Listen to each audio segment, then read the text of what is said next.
There are multiple programs that have visitors this weekend as official practice gets started today. A lot of schools will have some form of midnight madness. A lot of schools now are starting that earlier in the evening. Kentucky is one of those schools. North Carolina actually has late night with Roy. I don't believe the women's program is participating, but it'll be about 20,000 people packed into the Dean Smith Center. So great reason to have recruits on campus. Kentucky will have multiple kids, Macy Morris, Alexa Middleton, Michael Johnson, a lot of 2014-15 recruits. Also, Lene Harper will be in the building out of Chicago, Illinois. Amani Wright from Texas, Carolina, Kalia Robinson, a lot of their committed kids, Taya Cooper in 15, Diamond DeShields, Jessica Washington, Stephanie Mavunga. So a lot going on there.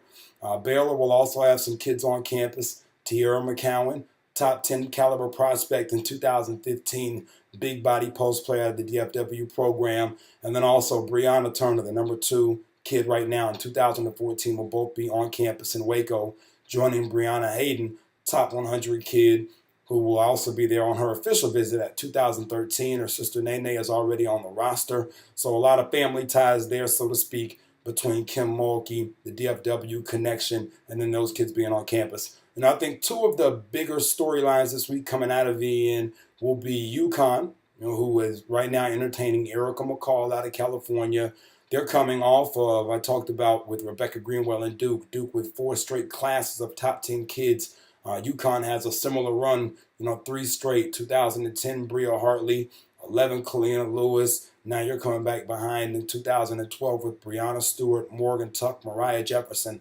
13 hadn't been such a great run so far for the Huskies, and I think a lot of that is due to the talent and success that they've had in these classes beforehand. And it's tough to convince a top 10 kid to come in where there might or might not be a spot for playing time, where there are some other programs who have won titles recently. You talk about your Notre Dames, your Texas A&Ms, Maryland's another example of schools who have won a title in recent memory, who had some playing time to sell and some different things to be able to sell kids for programs.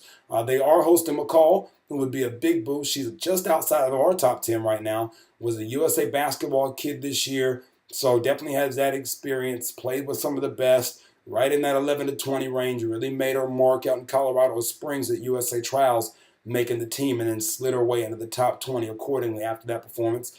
They're still on Shania Chong, 2013 kid, actually from there in New York.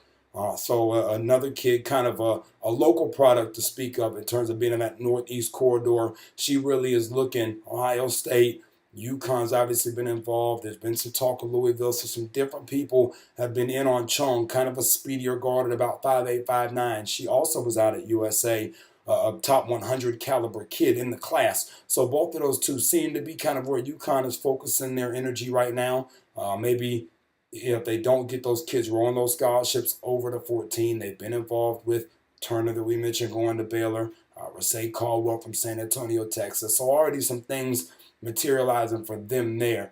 And with Tennessee, with all the changes and the transition, Holly Warlick and her staff have done a pretty good job of coming in and kind of holding the fort down. You look at the 2013 class so far, they've got Jana Tucker committed out of Maryland, top 10 caliber kid to go along with what they already had in 12. When you look back and you talk about Bashar Graves, Jasmine Jones, Andrea Carter, multiple top 25, 30 kids in the country there. So the foundation's still pretty good there for the Lady Volunteers. They're hosting Mercedes Russell, number 1 player in the country from Oregon. They've also got Amani Henderson, whose play slid her up into the Super 60 after July came and went. Powerful power forward, plays hard, also great at track. I've heard from multiple people that she could be a possible Olympian even one day in that arena, throwing the shot put, the discus, some of those field events there for Amani Henderson. Definitely a talented pair to have on campus. They're still in the mix with Tyler Scape from Arkansas. Also still in the mix with Kayla Davis from Georgia. Kendall Cooper from California was on campus a couple weeks ago. So a lot of positive things happening for the Lady Vols. Also for UConn, so it'll be interesting to see the storylines and how the weekend plays itself out.